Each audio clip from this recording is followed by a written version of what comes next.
Ever look at your paycheck and think, wait, where on earth did it all go? If you're nodding your head right now, you are absolutely not alone. Welcome to This Explainer. Today, we're diving into a really powerful, data-driven look at a reality that millions of people are facing right now. And this isn't just happening in one place. This sentiment is echoing everywhere, from the United States and Europe all the way to Asia, Africa, and Latin America.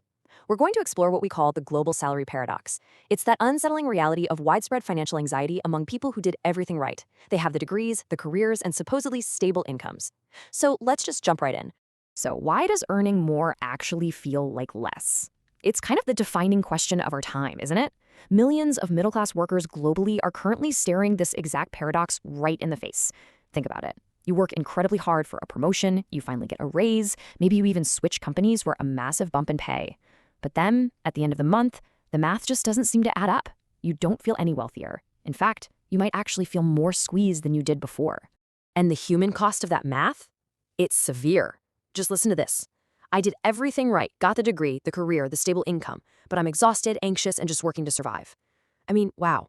That hits hard, doesn't it? Because this isn't just a fleeting complaint. It is a totally universal sentiment. It's this deep emotional burnout shared by young graduates walking into brutal economies and seasoned corporate workers alike.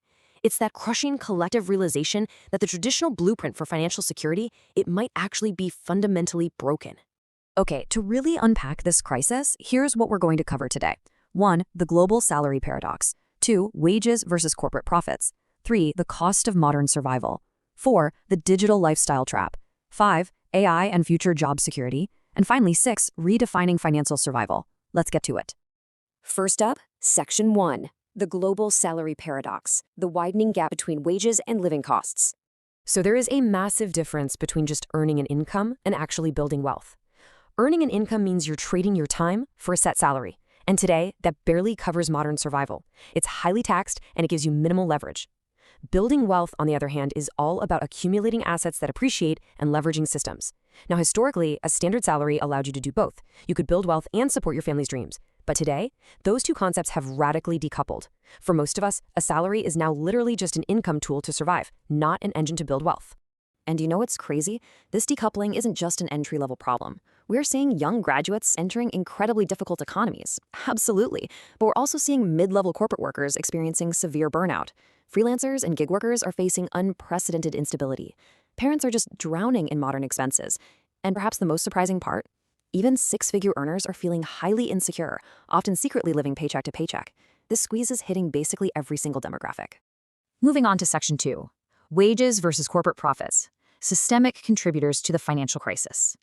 Here is where the math really starts to break down. On one hand, you have the real-world value of our salaries, which is facing drastically shrinking purchasing power. Wage growth just hasn't kept pace with reality. But on the other side, you have systemic economic growth. Over the last few decades, corporate profit margins have completely decoupled from average employee wage growth. Executive compensation and shareholder returns are scaling at a pace that vastly outstrips everyday worker compensation. And when you look at the macro data, there are three undeniable pressures crushing whatever wage growth we do get. We're talking about the rising cost of living, skyrocketing inflation rates, and an escalating dependency on debt and credit. Think about it. When your salary grows by, say, 2 or 3%, but these three pressures are surging at a much higher multiple, the math for the average worker is fundamentally broken. You are literally moving backward financially, despite working just as hard. All right, Section 3, the cost of modern survival, the era of the middle-class squeeze. Let's take a quick step back in time to look at our purchasing power. Back in the mid-20th century, the expectation was pretty straightforward. One salary could support a family, buy a house, and guarantee long-term stability. Fast forward a bit to the late 20th century, and suddenly we see the rise of crushing student loans, and it became an absolute necessity to have dual-income households just to maintain that exact same standard of living. And today, even two incomes barely cover survival amid massive global housing and rent crises. The goalposts haven't just moved, they're basically in a completely different stadium now. And hey, this is happening everywhere. Whether you are dealing with crushing rents in New York, London, or Toronto. Or maybe you're facing stagnant wages meeting urban inflation in Tokyo or Berlin. In places like Dubai, high costs are masking immense financial pressure on expatriates. And developing economies like Lagos, Mumbai, and Sao Paulo, they're fighting brutal battles with hyperinflation. No matter where you look, the essential costs, food, fuel, healthcare, transportation, are surging. This isn't a localized fluke, guys. It's a universal squeeze. Which brings us to something that honestly sounds completely backwards. Six-figure insecurity. $100,000 salary sounds like a dream, right? But today, in a major urban center, once you deduct high taxes, inflated housing costs, childcare, and lingering student debt, it often leaves individuals feeling just as financially insecure as someone making half that amount a decade ago. Debt culture has entirely redefined what a high income actually feels like in the real world. That leads us right into Section 4, the digital lifestyle trap, social media, consumerism, and psychological burnout. So, a huge psychological driver of this whole crisis is lifestyle inflation. That's the phenomenon where your spending just naturally creeps up as your income grows. But today, it is heavily amplified by social media. Digital platforms drive intense social comparison, creating these artificial lifestyle expectations among young professionals. We are constantly bombarded with these curated illusions of wealth. And what happens? It creates artificial needs that drive us deeper and deeper into credit dependency, all just to keep up appearances and fund a lifestyle we can't actually afford. And the emotional toll? It is just staggering. Millions of people are secretly living paycheck to paycheck right now. They are projecting this perfect online image of financial success, going on the vacations, buying the trendy clothes, but behind closed doors, the emotional exhaustion of maintaining that curated image is completely draining them. The stress of keeping up this digital facade while your real-world purchasing power is shrinking, it is a massive contributor to modern financial burnout. Let's shift gears to Section 5, AI and future job security, disrupting traditional employment systems. Let's break down how the value of human labor is actually evolving. Step 1, we saw globalization and outsourcing shift traditional manufacturing and administrative jobs overseas. Step 2, the rise of automation started replacing entry-level stability. But Step 3 is what's unfolding right now. Experts predict that within the next decade, artificial intelligence will radically reshape entry-level job security and massively disrupt white-collar corporate work. That traditional career ladder where you start at the bottom and safely climb your way up, it's missing several of its rungs now. And you can see how this is completely fragmenting the modern workforce. Traditional employment is no longer the whole pie. It's now fiercely competing with a massive surge in remote work, the gig economy, freelancing, and creator-based careers. Technology has permanently altered job stability.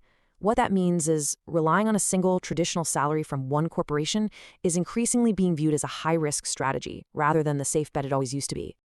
Which brings us to Section 6, redefining financial survival, how the world is adapting to the crisis. We are living through a massive paradigm shift right now. The old reality taught us that just working harder in a traditional career guaranteed stability and eventual wealth. But the new reality? It shows that working harder simply isn't enough anymore. People are now relying on side hustles, digital entrepreneurship, and alternative income streams just to keep their heads above water. We are seeing a huge push to showcase new economic models designed to stabilize household income completely beyond traditional salaries. But that really brings up a tough question. Is entrepreneurship truly freedom, or is it just another form of pressure? When everyone is basically forced to become a freelancer or a gig worker just to survive the cost of living, is that really a liberation from the corporate grind? Or is it simply a massive shifting of financial risk away from corporations and directly onto the shoulders of everyday people? It's a debate we really need to be having. So how are people actually adapting globally? Well, they're getting incredibly creative. They're building multiple income streams. They're migrating out of hyper-expensive global cities to places where their money goes farther.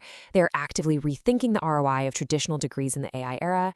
And perhaps most inspiring, we're seeing a rise in community-led resource sharing. Families and communities are pooling resources and forming multi-generational households to help lower urban living costs and combat the housing crisis together. And importantly, they are prioritizing their mental health over a toxic hustle culture that promises wealth but mostly just delivers burnout. So I want to leave you with one final pretty heavy question to think about. In the AI era, as the very nature of work, money, and value completely transforms, will our economic systems finally evolve to genuinely support human life and flourishing? Or are we just going to keep running on this treadmill, working more efficiently than ever before, yet still only earning enough just to survive? Thank you so much for joining me on this explainer. The future of money is shifting incredibly fast. And honestly, understanding these trends is the very first step to navigating them. Keep asking the hard questions, and I'll see you next time.